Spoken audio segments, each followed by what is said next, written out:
everyone, my name is Eric Cohn, and I'd like to welcome up Steve Buscemi.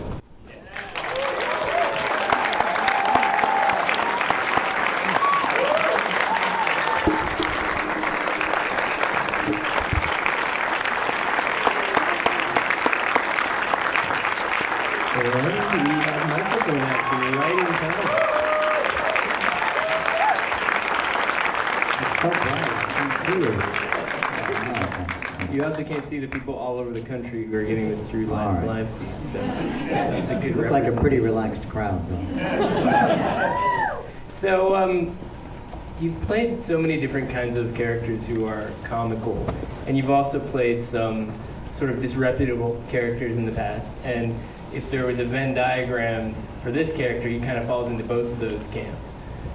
What was sort of your relationship to this material, to Soviet Russia, to Khrushchev, when you first heard about this opportunity to work on the film? Well, I mean, I remember, Khrushchev to me is this iconic character that I remember, really from the 60s. And I guess I really didn't know much more about him. And in reading the script, and the script was really thick. It was like shooting an epic, and really, really dense, and a lot of that sort of British humor that sometimes kind of went over my head. And then there were so many characters that their names sounded the same, so I kept having to go back and go, which one is Malakoff and which one is Molotov and which one is, and looking up people as I'm so it was a fun read, but it was kind of daunting, and even though in the beginning of the script there was a note that said that the actors wouldn't be required to do a Russian accent, I still felt like, I don't know if I can do this. I mean, if I had to do an accent, forget it. I think I just would have not done it, because that just would have been too daunting. But, and just physically, I just thought, how do I pull this off? Because, I mean, people know what Stalin looked like, and I guess not as many people know who Khrushchev was, maybe today, young people, but he's certainly easy to find out what he looks like, and he was a big guy. So when I talked to Armando on the phone about it, I thought I was really going to talk myself out of the job, and try to explain to him nicely that I don't really think you want me for this. But he assured me that, just not to put too much thought into it, and if I would shave my head and get the bald look, and we'll do it with just a minimal amount of makeup, because he said we can't do a whole big thing. We just don't have the money or the time. And we'll do it with the wardrobe and pad you a little bit. And don't forget, it's Khrushchev of 1953. He was not as big as he was later, when people remember him, with the banging the shoe with the UN. And then I went, yeah, I'm crazy for even thinking of not doing this. This is going to be so much fun. And it was. Yeah, so let's talk a little bit about that, because a lot of people know Armando Iannucci's stuff from either Loop or from Veep or the Thick of It, and there's a consistency to that, but it's all sort of a world that feels a bit like an echo of our own. The dialogue's a little bit faster, but the situations are contemporary. Here you have that same sort of template in a period piece. So, what sort of changes could you tell from that side of things? I mean, when you were shooting it, was there any effort to kind of make it seem like this was the 1950s, or? A little bit. There's not much smoking in the film, if you notice, and that's because the cigarettes were really hard to smoke. These Russian cigarettes were flat on one end. I remember we tried doing it in an early scene, and it just was really hard. And Armando said, "Don't worry about it. We don't have to. Yes, people would have been smoking all the time, but he didn't really care about that stuff." And it does have sort of a modern feel, but it doesn't feel wrong. You know, it feels right for the tone of the film. And the other thing about his style is that you have all this overlapping dialogue, and it almost feels like this kind of combustible thing where everyone's trying to get a word in at the same time. So obviously everyone's wondering, you know, is this thing improvised? But here you are talking about this sprawling screenplay. Well, he had a 2-week rehearsal period before we started shooting, and that was really helpful. One, just to get to know the other actors, but also to talk about the story and the characters, and yeah, Armando, once we got to know our lines and characters and each other, he really encouraged us to, you know, to make it feel real in any way that we can, and not to worry about stepping on each other's lines. And of course, you know, while we were shooting it, if there's something that didn't come through, he would say, all right, you know, on this take, I really need to hear this line. Or this, but everything else, it's okay. You could just get your line in whenever. What is the art of cussing like on one of his shoots? Because it feels like everything is so meticulous. You know, it's almost like these characters thought of new insults when they woke up in the morning and couldn't wait to deliver them. Yeah, I mean that was part of you know, just in doing research and just talking about Nikita Khrushchev, he seems like he was sort of that guy, and he was hard to shut up. I mean, one of my favorite lines in the film is from Beria, saying he spends, you know, his life trying to make people talk, and he can't shut this idiot up. You know,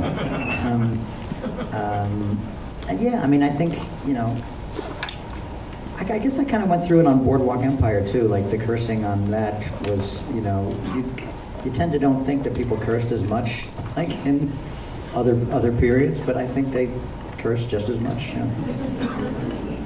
And then there's this whole physicality of it. I mean, one of my favorite scenes in the movie is when you storm into work in your pajamas, and then all of a sudden everyone sort of realizes you're wearing pajamas.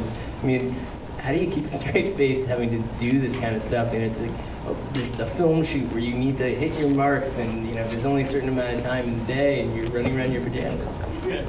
We weren't hitting a lot of marks. I mean, I don't remember it being. No, I mean, I think that's just the way that Armando shot it, in this kind of a loose way, and it was very funny. There were some scenes, you know, where I did laugh, and one scene especially in when we're all standing around the funeral, and I try and make it, and I'm trying to get closer to Beria, and I just want to get, you know, I did break up there. You could see me put my head down and start to laugh, and then Armando cuts out of it, and then cuts to another shot. But you know, yeah. Laughing is good. We got a lot of it out in rehearsals. Yeah. Was there a lot of stuff that was left on the cutting room floor? I mean, were there scenes you were surprised? There was the scene where we're watching the John Ford film was longer. It was, but now you know, in seeing the film, I don't remember. You know, there's nothing that was really, I think, important that was cut out, and Armando said that. I mean, I felt like, really, when we were shooting it, I thought, how the hell is he going to put this together? Because there were so many scenes, and you know, he just said, don't worry about it. We're just going to film a lot, and when I see it in the editing room, I'll just know what to take out. And I mean, it could have been like a 3-hour film. I'm sure some of us would love to see a 3-hour version or a sequel. But I think there is something really interesting about the way the tone oscillates too. I mean, there are moments that are hilarious, and then they're sort of undercut on some level by some really dark development, certainly at the very end of the film. There are a few other parts throughout where, you know, you think you're supposed to laugh, you're primed for laughter, and then you kind of recognize how bleak this world is. How did you guys talk about that? I mean, were there discussions about, well, we actually want to play this straight, or this is not actually a laugh line, things to that extent? I don't know that we talked about it that much, except that I think we all recognized the tone. I think that Armando was going for, and plus, I mean, it's in all of his work. I mean, I think this went to darker places than what he's done before. And yeah, maybe we were a little bit unsure about that, but I don't think we worried about it. We just all trusted Armando, and we kind of knew the scenes that were funnier than others, but you still play it straight, but knowing kind of in the back of your mind that this is absurd, like these people are absurd, they're ridiculous, And then there were scenes like the trial, like the kind of mock trial that they do for Beria at the end, and that was the only scene that Armando didn't rehearse. He really wanted that to have that frenetic energy, and wouldn't even let us go onto the set before we shot it. He just said, look, you're going to take them in, there's going to be people in there, do whatever you have to do to set this up and get through your lines, and don't worry if you mess up. We'll do it a few times, but he just really wanted that energy and that was the scene, like one of the scenes that we just knew, this is not funny. This is heavy.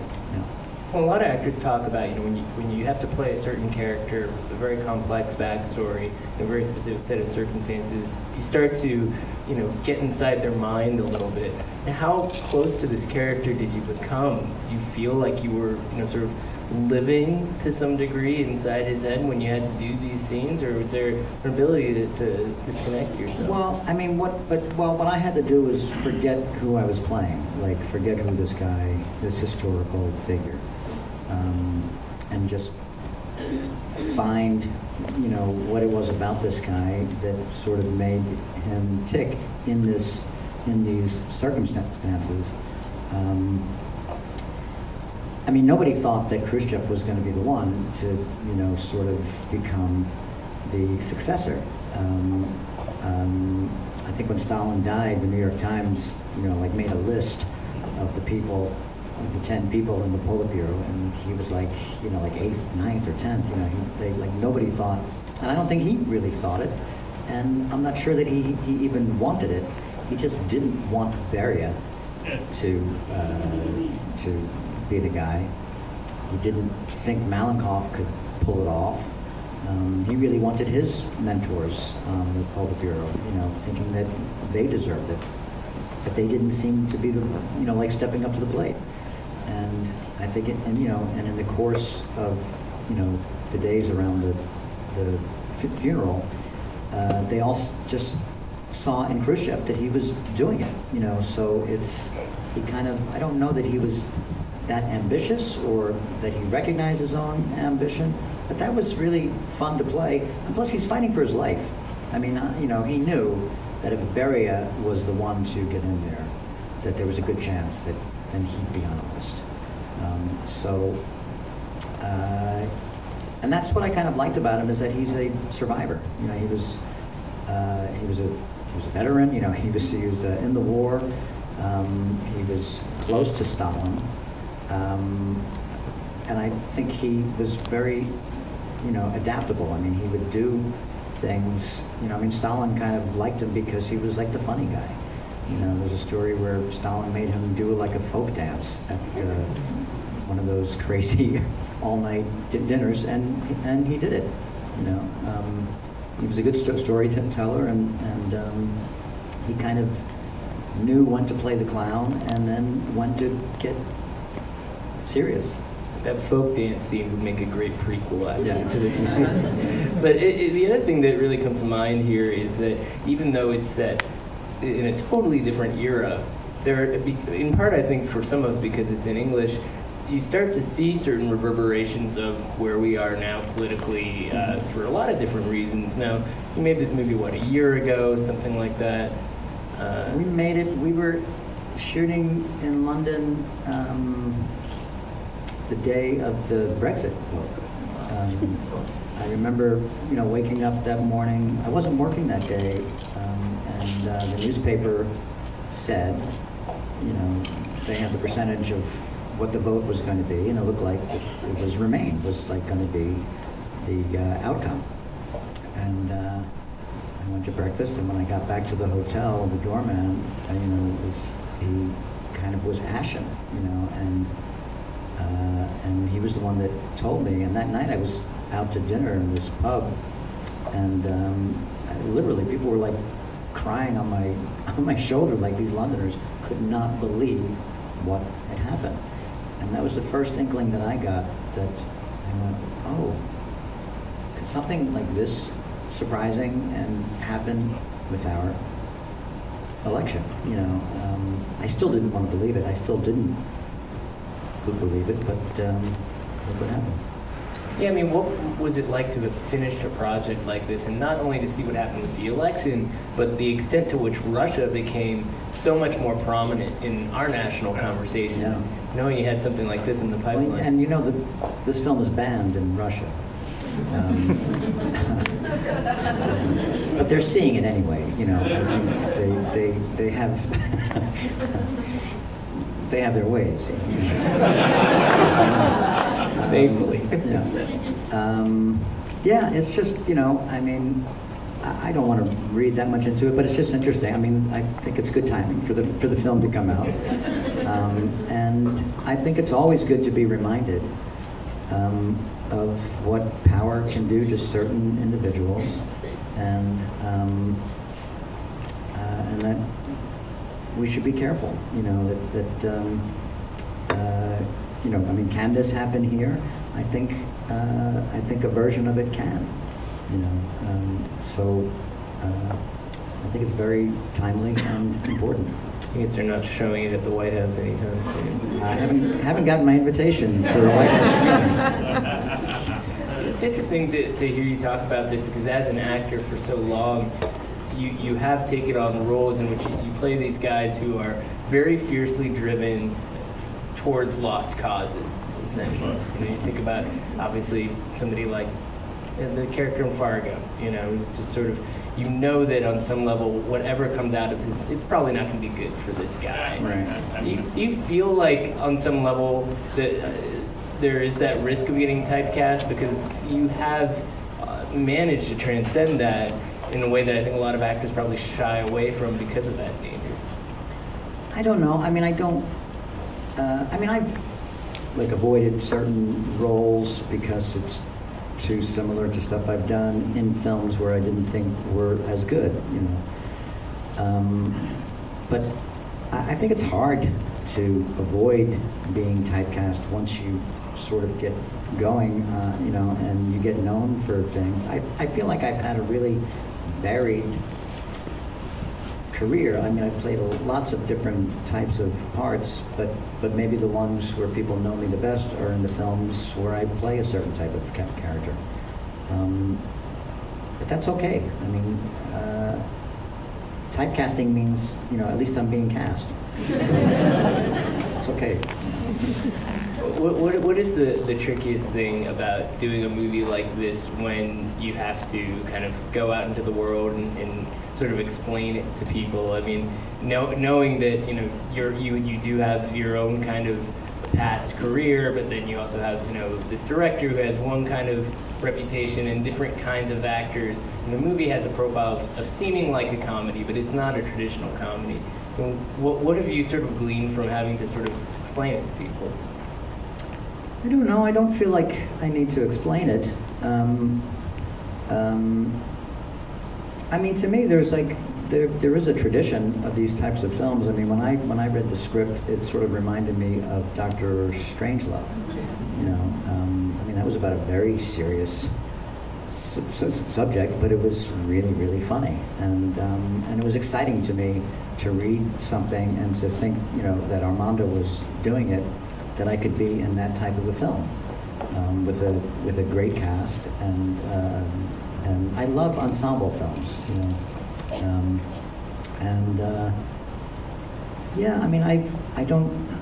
you all got it, right? You don't need any explanation from me, but and I think if people are interested in the subject and in Armando's work, and whatever gets them there, I think they won't be disappointed. And the other thing I think is interesting is this is a guy who, his last movie was a couple years ago, but he's done very well on TV. Yeah. You bounce between those two media too. What is it specifically about, something that tells you this should be a movie or it should be a series? I mean, could Death of Stalin be a series, or does that 2-hour limitation? No, I think. No, I mean, I don't know. I mean, I guess, with Veep, like you don't know, like where that was going. The Stalin could only go to one. I mean, the history, where it's going to go. I mean, I guess that was maybe true with Boardwalk Empire, but I was playing a fictitious version of the real guy. Nucky, I played Nucky Thompson. The character was Nucky Johnson, who was also this big, huge, bald guy. But luckily nobody knew what he really looked like. And then Terry Winter changed the name, so he could just invent his own version of it. So I don't know. I mean, it's I like doing both. I think the hard thing about doing TV is that you don't know where it's going. You don't know where your character's going. You don't know if you're going to like it, and if you're going to like your character, a few seasons in. You just wrapped another TV show now. I just did one for TBS called Miracle Workers, which was written and created by Simon Rich, and Daniel Radcliffe is in it, and a wonderful cast, and it takes place in heaven, and where God is sort of like the CEO of a failing corporation. He's lost interest in it, and he was never too competent to begin with. And I play God. From one dysfunctional bureaucracy to another, right? Well, I hope you all tell your friends to go see this movie. It's playing all over the country, and it can use all the help it can get. But thank you for sticking around for the Q&A, and thank you for being here today. Thank you so much. And thank you.